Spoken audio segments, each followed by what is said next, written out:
جو بھی لوگ اور جہاں تک یہ آواز پہنچ رہی ہو ان تمام سامعین کو، سامعات کو، ناظرین کو، ناظرات کو چاہیے کہ اس حدیث کو سن کر کے وہ اس حرام خوری سے باز آ جائیں۔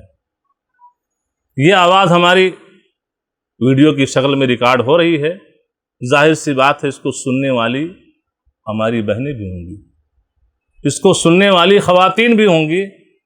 میں ان بہنوں تک بھی آواز پہنچانا چاہتا ہوں کہ ان بہنوں کو چاہیے کہ اپنے شوہروں سے یہ کہہ دیں کہ ہمیں لگژری زندگی گوارا نہیں ہے۔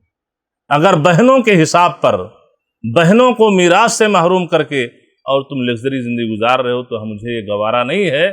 اور ان بہنوں کو سلف کے ان خواتین کی اس قول کو اپنے دل و دماغ میں بٹھا لینا چاہیے کہ سلف صالحین جو تھے، جب ان کے گھر کے ذمہ دار سرپرست جب گھر سے باہر رزق کی تلاش کے لیے نکلتے تھے تو وہ خواتین گھر کی چوکھٹ پہ آ کر کے اپنے ان ذمہ داروں کو، سرپرستوں کو رخصت کرتی تھیں اور یہ نصیحت کرتی تھیں، یہ کہتے ہوئے رخصت کرتی تھیں کہ اتق اللہ فینا نصبر علی الجوع ولا نصبر علی النار۔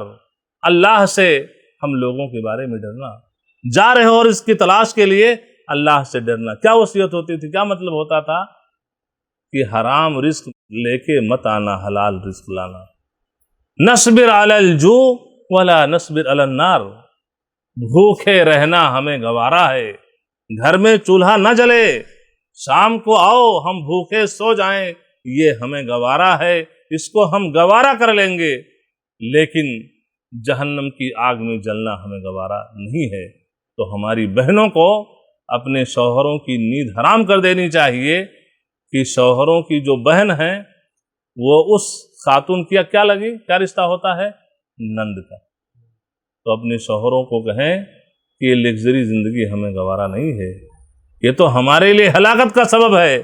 یہ حرام پیسہ لاؤ گے، حرام مال مار کر کے بیٹھے ہوئے ہو، اس میں تو نہ تمہاری دعا قبول ہوگی نہ ہماری دعا قبول ہوگی۔ اور ہم میں سے کون انسان ہے جو اللہ تعالیٰ کی رحمتوں کا محتاج نہ ہو؟ ہم سب محتاج ہیں، کسی نہ کسی طریقے سے ہر آدمی مسئلے مسائل میں الجھا ہوا ہے۔ تو اس سے بڑی بدنصیبی کیا ہوگی کہ ہم ہاتھ اٹھائیں اور ہماری دعائیں قبول نہ ہوں۔ تو ایسا ہے کہ شوہر نامدار جو حصہ، سسر جو مال چھوڑ کے گئے ہیں، پہلے ہماری جو نند ہے، آپ کی جو بہن ہے، ان کو دے دو۔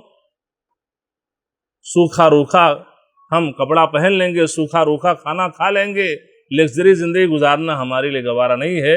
یہ ہماری بہنوں کو یہ میسج اپنے شوہروں تک پہنچانا چاہیے اور شوہروں کے ناک میں دم کر دینا چاہیے تاکہ دعائیں قبول ہوں۔